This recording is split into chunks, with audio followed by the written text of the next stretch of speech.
Hello everyone, welcome to academy of civil engineering. आप लोगों को पता ही है कि एसएससी जेई का नोटिफिकेशन आउट हो गया है, तो नॉन टेक्निकल की प्रिपरेशन के लिए मैंने ये टॉपिक लिया है क्योंकि सबसे ज़्यादा वेटेज रखता है एग्जाम में। कल वन सर ने अपनी वीडियो में डिस्कस कर ही लिया था आपने कि कौन सा सब्जेक्ट कितनी वेटेज रखता है, तो उसी के अकॉर्डिंग आज इस टॉपिक को कंप्लीट करते हैं। और वैसे भी इंडियन हिस्ट्री का ये टॉपिक है, हिस्ट्री का कोई भी वीडियो हो वो हर एक एग्जाम के लिए उतना ही इम्पॉर्टेंट है, चाहे आप एसएससी जेई कर लो चाहे आप एसएससी सीजीएल कर लो। तो नॉन टेक्निकल पोर्शन तो हर एक एग्जाम का पार्ट है। तो आज इस वीडियो को स्टार्ट कर लेते हैं। और एक इम्पॉर्टेंट अनाउंसमेंट है कि आप एसएससी जेई 2022 के टारगेट बैच में इनरोल कर सकते हो ना, 50% डिस्काउंट जो कि ऑफर आपका 19 अगस्त तक वैलिड रहेगा। ठीक है। एंड यूज आप ये कर लेना, coupon code AOC app download कर सकते हो प्ले स्टोर से। जिन्होंने नहीं की है वो इस ऑफर को अवेल कर सकते हैं। ठीक है, तो वीडियो स्टार्ट कर लेते हैं। भारत का स्वतंत्रता का जो संघर्ष था वो 1857 की क्रांति से ही शुरू हो गया था, जो पहला संघर्ष बोला जाता है। उसके बाद इसको हम तीन पार्ट्स में पढ़ सकते हैं, जो 1857 की क्रांति के बाद जितना भी हम लोगों ने संघर्ष किया था। तो पहले चरण में हम डालते हैं 1885 से लेके 1905 तक का टाइम, जिसको उदारवादी राष्ट्रवाद का चरण कहा जाता है। इसको डिटेल में अभी हम पढ़ेंगे। उसके बाद द्वितीय चरण में हम डालेंगे 1905 से 1980 का, जिसमें क्रांतिकारी, उदारवादी आपको नाम से पता चल रहा है, क्रांतिकारी भी नाम से पता चल रहा है। ये उदारवादी लोग थे जो नरम दल के थे, जो नरमी से पेश आते थे। क्रांतिकारी जिन्होंने अब बोला कि नहीं, हिंसा से नहीं, हिंसात्मक तरीके से हमें अब वो अपने लिए स्वतंत्रता आजादी लेनी पड़ेगी। तीसरे चरण 1919 से 1947 तक, जिसको गांधी युग कहा जाता है। इसकी वीडियो का मैं लिंक आपको दे दूंगी, ऑलरेडी इसको कंप्लीट कर दिया है हमने। उसके बाद पढ़ लेते हैं गरम दल और नरम दल। 19वीं सदी के अंत तक आते आते जो नेता थे उनकी नई नई सोच का उदय हुआ, जैसे कि हमारे लाल बाल पाल। लाल बाल पाल में कौन आएंगे? लाला लाजपत राय, बाल गंगाधर तिलक और विपिन चंद्र पाल। ठीक है, ये इंपॉर्टेंट नेता थे गरम दल के। ठीक है, तो अब नई सोच का उदय हुआ। अब उनको लगा कि प्रार्थना से नहीं, अब संघर्ष करना पड़ेगा। इसी बीच वंदे मातरम जो गीत है, राष्ट्रगीत, वो लोगों के दिलों में गूंजा। वंदे मातरम के बारे में पढ़ लेते हैं एक बार कि इसकी रचना की बंकिम चंद्र चट्टोपाध्याय ने 7 नवंबर 1876 को बंगाल में कातलपाड़ा नाम के गांव में बनाया था इस गीत को। 1882 में आनंद मठ उपन्यास में प्रकाशित हुआ। और वंदे मातरम गीत के पहले दो जो पद थे वो संस्कृत के थे और बाकी के बांग्ला भाषा में थे।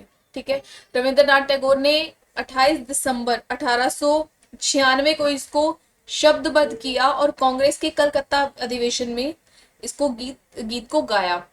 अंग्रेजी अनुवाद इसका अरविंदो घोष ने किया और उर्दू का आरिफ मोहम्मद खान ने। अब इस गीत के जब शुरू के वर्ड थे संस्कृत, पहले से ही इस टाइम पे तो हिंदू मुस्लिम झगड़े शुरू हो गए थे, धर्म के नाम पे लोग लड़ रहे थे। तो अब एक ये और रीजन मिल गया।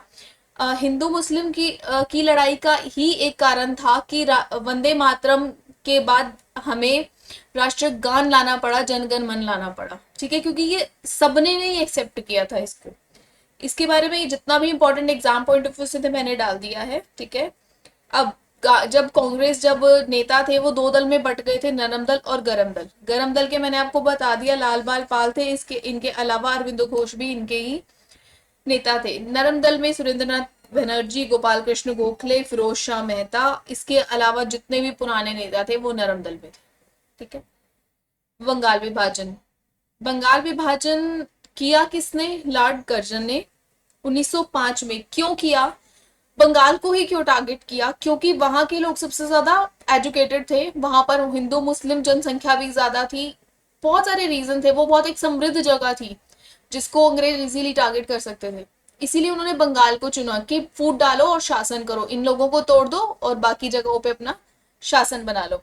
तो उन्होंने, लॉर्ड कर्जन ने रीजन दिया कि हम ये एरिया बड़ा है, इसमें प्रशासनिक सुधार इकट्ठे में नहीं किया जा सकता, इसको अलग अलग करके प्रशासनिक सुधार करेंगे। लेकिन मेन उद्देश्य उसका था कि प्रांतों का विभाजन करके उनके जो क्रांतिकारी आंदोलन थे उनको कमजोर बना देना। उनका मेन उद्देश्य हिंदू मुस्लिम में फूट पैदा करना भी था, फूट डालो शासन करो की नीति से। ठीक है। उसके बाद बंगाल विभाजन करते समय कौन कौन सा एरिया कहाँ कहाँ किया गया? बंगाल का विभाजन में पश्चिम बंगाल एक तरफ कर दिया और पूर्वी बंगाल एक तरफ कर दिया। पश्चिम बंगाल में बंगाल पश्चिमी हिस्सा, बिहार, उड़ीसा जिसमें हिंदू जनसंख्या रखी गई, और पूर्वी बंगाल में बंगाल प्लस असम को रखा गया। यहाँ पर मुस्लिम ज्यादा थे। अब मुस्लिमों को आजादी दे दी, आप जो कुछ भी करो, हिंदुओं को बोल दिया कि अब मुस्लिम कुछ नहीं करेंगे। ठीक है, तो एक अलग क्षेत्र मुसलमानों को देकर उनकी जो अलग होने की चाहत थी उसको बढ़ाया जा रहा था, उस एक अलग लेवल पे लेके जाया जा रहा था। राजधानी की अगर बात करें तो पश्चिम बंगाल की कलकत्ता और पूर्वी बंगाल की राजधानी ढाका को बनाया गया था। 20 जुलाई 1905 को जैसे ही विभाजन का निर्णय हुआ तो 7 अगस्त 1905 कलकत्ता के टाउन हॉल में स्वदेशी आंदोलन शुरू हो गया। स्वदेशी आंदोलन के साथ आप इसको लिखोगे स्वदेशी आंदोलन और बहिष्कार आंदोलन, यानी कि स्वदेशी में तो हम अपनी चीजों को, भारत की बनी हुई चीजों को यूज करेंगे, और बहिष्कार इसलिए क्योंकि बाहर की बनी हुई चीजों को हम रिजेक्ट करेंगे, मना करेंगे, त्याग करेंगे। ठीक है, 16 अक्टूबर 1905 को कर्जन ने घोषणा कर दी और बंगाल विभाजन अब एक्टिव हो गया था, प्रभावी हो गया था। अब इसका विरोध करने के लिए हमने बंग बंग चला दिया। बंग बंग यानी कि बंगाल को विभाजन, बंगाल के विभाजन को भंग करने के लिए आंदोलन चला दिया। अब इसके मेन नेता कौन थे? सुरेंद्रनाथ बनर्जी, विपिन चंद्र पाल, अब्दुल रसूल, यानी कि अब देखो दोनों गरम और नरम दोनों दल एक साथ आ गए थे। ठीक है, दोनों एकजुट होकर भाग जरूर लिया, लेकिन अब भी उनमें मतभेद जारी रहा। 1905 के वाराणसी अधिवेशन में गोपाल कृष्ण गोखले अध्यक्ष थे। ये इंपॉर्टेंट होता है, कई बार एग्जाम में पूछ लेता है कि 1905 के अधिवेशन में अध्यक्ष कौन थे, 1905 का अधिवेशन कौन सी जगह पर हुआ था कांग्रेस का? तो वाराणसी। इसीलिए मैंने हर एक ईयर का ना अधिवेशन डाल दिया और उनके अध्यक्ष भी डाल दिए। गरम दल व्यापक आंदोलन चाहते थे, जबकि नरम दल चाहता था कि इजीली करो, बंगाल तक रहे, ज्यादा लोगों को पता नहीं चले। ठीक है, 1906 में कलकत्ता अधिवेशन के अध्यक्ष दादा भाई नौरोजी थे। देखो एक चीज और है यहाँ पे, गरम दल के जो नेता थे ना वो ज्यादातर ग्रामीण थे और नरम दल के शहरी। ठीक है, ये भी एक इम्पोर्टेंट है यहाँ पर।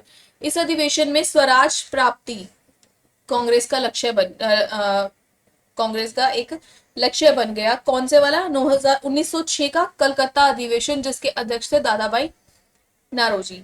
16 अक्टूबर विभाजन का दिन पूरे देश में शोक बन गया और रविंद्रनाथ टैगोर ने एक सुझाव दिया कि इस दिन को मैत्री दिवस, राखी दिवस या जन एकता दिवस के रूप में मनाया जाए। सबने आपस में एक दूसरे को राखी बांधी। ठीक है, बंगाल के पूर्व लेफ्टिनेंट गवर्नर एंड्रयू फ्रेंसर पर क्रांतिकारियों ने हमला किया। रविंद्रनाथ टैगोर ने अमार शोनार बांग्ला भी बंग बंग के विरोध में लिखा, जो 1972 में बांग्लादेश का राष्ट्रगान बन गया।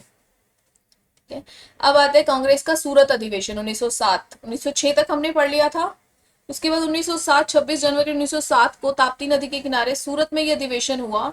नरम दल राम बिहारी घोष को नया नेता बनाना चाहता था और गरम दल लाला लाजपत राय को। अब क्यों बनाना चाहते थे ये अध्यक्ष अधिवेशन के? क्योंकि बाद में जो मेजोरिटी है वो इनकी बनी रही। अब एट द एंड क्या हुआ, नरम दल के जो थे नेता राम बिहारी घोष, वो बन गए अध्यक्ष। और फिर भी लेकिन लोगों को यही लग रहा था कि प्यार मोहब्बत से कुछ नहीं होगा, हमें संघर्ष करना पड़ेगा, हमें लड़ना पड़ेगा।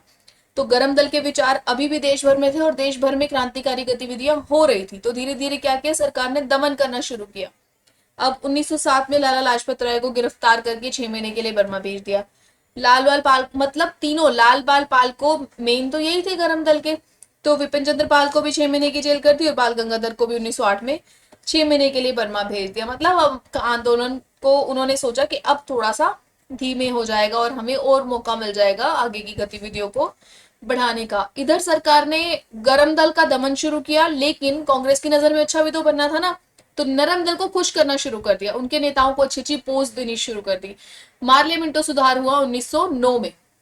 मार्ले मिंटो भारत परिषद अधिनियम, इंडियन काउंसिल एक्ट की घोषणा की गई। इसी को मार्ले मिंटो बोलते, सुधार के नाम से भी जानते हैं। मार्ले कौन थे? भारतीय सचिव थे। मिंटो थे वायसराय।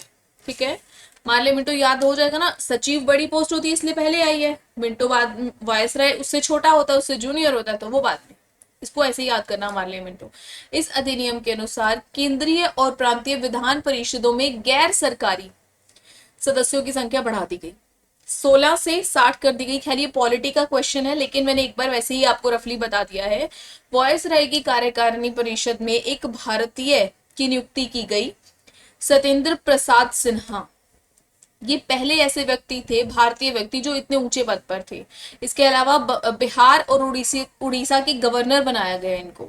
तो भारतीय परिषद में 2 भारतीय और भेजे गए। केसी गुप्ता की नियुक्ति हुई और सैयद हुसैन की नियुक्ति हुई। तो उन्होंने अब अंग्रेज सरकार तो दिखा रही है ना उनको कि आपके लोगों को हमने अच्छी अच्छी पोस्ट दे दी है, तो नरम दल सारा उनकी तरफ और गरम दल को हम दमन कर रहे हैं। इन सब के पीछे उद्देश्य आपस में फूट डालना था, और वो डल भी रही थी। तो महात्मा गांधी जी ने बोला कि मार्ले मिंटो सुधार ने हमारे देश का सर्वनाश किया है। तो ये अगर कथन भी आ जाता है तो भी आपको याद होना चाहिए कि ये कथन किसका है, महात्मा गांधी जी का है। महात्मा गांधी जी आए बाद में थे, खैर 1909 में ये मार्ले मिंटो सुधार आया था। आए वो 1914-15 में थे, प्रथम विश्व युद्ध के टाइम पे। तो फिर उन्होंने ये कथन उन्हीं ने दिया है, ठीक है। दिल्ली दरबार इसके बाद लगता है 1911 में। दिल्ली में दरबार लगा जिसे ब्रिटेन के राजा जॉर्ज पंचम और उनकी रानी शामिल थे। वायसराय इस टाइम पर हार्डिंग हो गए थे, ठीक है। इस दरबार की कुछ घोषणाएं की गई। बंगाल विभाजन को रद्द किया जाएगा। जितनी भी क्रांतिकारी गतिविधियां थी उनसे क्या हो रहा था, लोगों ने बहिष्कार करना शुरू कर दिया था। तो अंग्रेजों पे कोई तो फर्क पड़ेगा ना। अब बच्चों ने स्कूल जाना छोड़ दिया, लोगों ने दुकानें खोलना छोड़ दिया, और वकीलों ने अपने दफ्तरों में जाना छोड़ दिया। तो अब उन्होंने सोचा कि थोड़ा सा रुक जाते हैं। तो बंगाल विभाजन को एक टाइम के लिए उन्होंने रद्द कर दिया। भारत की राजधानी कलकत्ता से दिल्ली स्थानांतरित कर दी। तो दिल्ली 1 अप्रैल 1912 को भारत की राजधानी बन गया, ठीक है। अभी इस वीडियो में इतना ही कर लेते हैं, बाकी का नेक्स्ट वीडियो में कर लेंगे। Thank you so much.